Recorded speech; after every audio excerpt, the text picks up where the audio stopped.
नमस्ते and welcome to the channel. India is a diverse country and यहाँ हर साल इतने फेस्टिवल सेलिब्रेट होते हैं जो शायद ही किसी और कंट्री में होते होंगे। ऐसा ही एक फेस्टिवल है नवरात्रि का, जो पूरे इंडिया में सेलिब्रेट होता है बट काफी अलग तरीके से। देखा जाए तो इसके पीछे की कहानी तो एक ही है और आज हम आपको वही बताने वाले हैं। नवरात्रि में नव यानी 9 और रात्रि यानी कि रात, जिसका मतलब है ये 9 रात का फेस्टिवल है। नवरात्रि वो पूजा है जिसमें दुर्गा माता और उनके सारे रूप को वर्शिप किया जाता है। ये फेस्टिवल सितंबर-अक्टूबर के महीने में आता है और इसे शरद नवरात्रि भी कहते हैं। अब इन 9 रात की कहानी को समझते हैं। महिषासुर करके एक राक्षस था जिसने ब्रह्मांड के सभी देवताओं के खिलाफ युद्ध छेड़ा था। यहाँ एक इंटरेस्टिंग बात यह है कि महिषासुर के पास वरदान था कि कोई भी आदमी उसे नहीं मार पाएगा और इसीलिए एक असुर होने के बावजूद वो देवताओं की शक्ति के खिलाफ लड़ पा रहा था। इसके चलते सारे देवताओं की पूरी कोशिश के बाद भी वो महिषासुर को हराने में असफल रहे। तब उन्होंने मिलके अपनी शक्तियों को माँ दुर्गा, जिन्हें पार्वती माँ का ही रूप कहा जाता है, उन्हें दे दी। माँ दुर्गा महिषासुर से 9 दिन तक लड़ती रही। इस बीच महिषासुर अपने रूप को बदलता रहा और दुर्गा माँ ने अपनी सारी शक्तियों का इस्तेमाल किया महिषासुर को हराने में। आखिर में दुर्गा माँ के कालरात्रि रूप ने महिषासुर पर त्रिशूल से वार कर उसे हरा ही दिया और इसीलिए दुर्गा माँ को शक्ति यानी कि स्ट्रेंथ, फोर्स और पावर से सिंबलाइज किया जाता है। जब हम भगवान शब्द का इस्तेमाल करते हैं तब हम किसी भी देवी के रूप को नहीं याद करते, लेकिन हिंदू धर्म ही एक ऐसा धर्म है जिसमें देवी माँ को भी पूजा गया है, यानी कि स्त्री को भी अटमोस्ट रिस्पेक्ट दी गई है। अगर विष्णु भगवान के 10 रूप हमें ह्यूमन इवोल्यूशन के बारे में समझाते हैं तो दुर्गा माँ के 9 रूप हर एक व्यक्ति के इनर सेल्फ के बारे में समझाते हैं।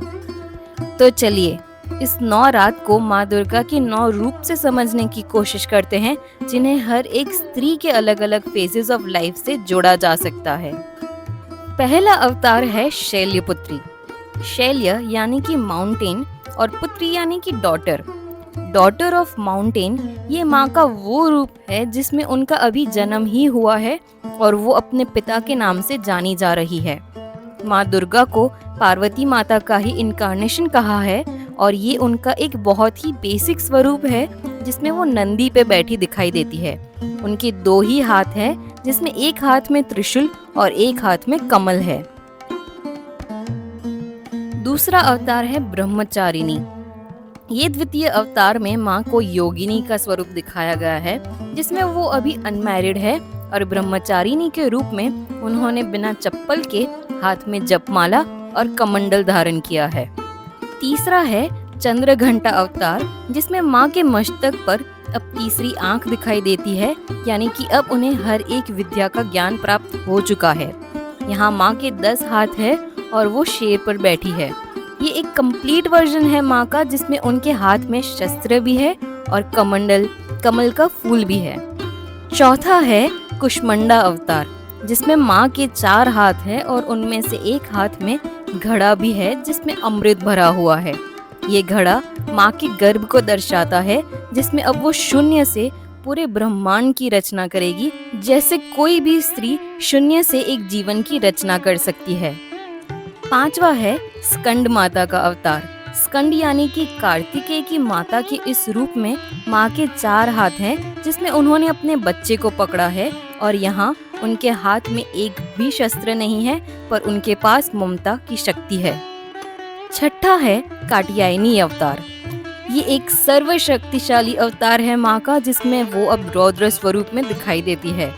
ईस्ट इंडिया में इस दिन से दुर्गा पूजा चालू होती है और माँ के इस रूप को करेज का सिंबल कहा गया है।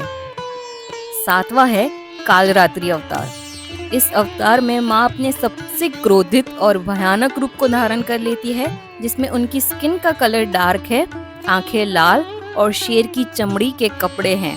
यहाँ उन्होंने असुर को मार गिराया है और अब वो इतनी शक्तिशाली हो चुकी है कि स्वयं महादेव को आना पड़ता है उन्हें संभालने के लिए।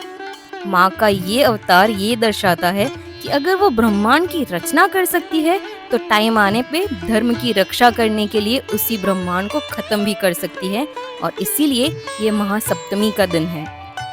8वां है महागौरी अवतार। इस अवतार में माँ ने गंगा में स्नान करके वापस पहले जैसा स्वरूप धारण कर लिया है और अब जन्म हुआ है महिषासुर मर्दिनी का। महाअष्टमी के दिन माँ की पुष्पांजलि और कुमारी पूजा की जाती है। 9वां और आखिरी अवतार है सिद्धिदात्री। इस रूप में माँ को हर एक सिद्धि प्राप्त हो चुकी है और ये उनका सबसे दयावान रूप है। यहाँ वो कमल के फूल में बैठी दिखाई देती है और अब वो भक्त की किसी भी इच्छा को पूरी करने के लिए सक्षम है, और इसीलिए इस रूप को महालक्ष्मी भी कहा गया है। माँ के 9 रूप के बारे में समझने के बाद अब ये देखते हैं कि पूरे इंडिया में ये त्योहार कैसे मनाया जाता है। गुजरात और वेस्ट बंगाल का ये सबसे इम्पोर्टेंट फेस्टिवल है और यहाँ पूरे धूमधाम से मनाया जाता है। गुजरात में 9 रात तक सब लोग मिलके गरबा खेलते हैं, जो एक डांस फॉर्म है। गर्भ रूपी घड़े को बीच में रख के उसमें दिया लगा के जब तक दिया बुझ ना जाए तब तक गरबा चलता है। यहाँ पर दिया गर्भ के अंदर जीवन यानी कि लाइफ का सिंबल है। वेस्ट बंगाल में छठे दिन से लेकर 9वें दिन तक पंडाल लगता है और यहाँ माँ की मूर्ति की पूजा होती है।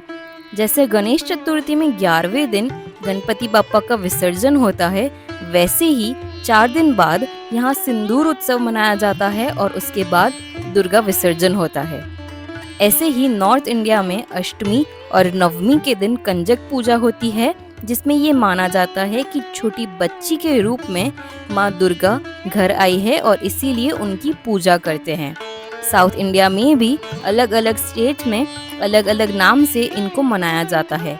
कहीं पर डॉल्स के रूप में माँ दुर्गा की पूजा होती है तो कहीं पर आयुध पूजा होती है।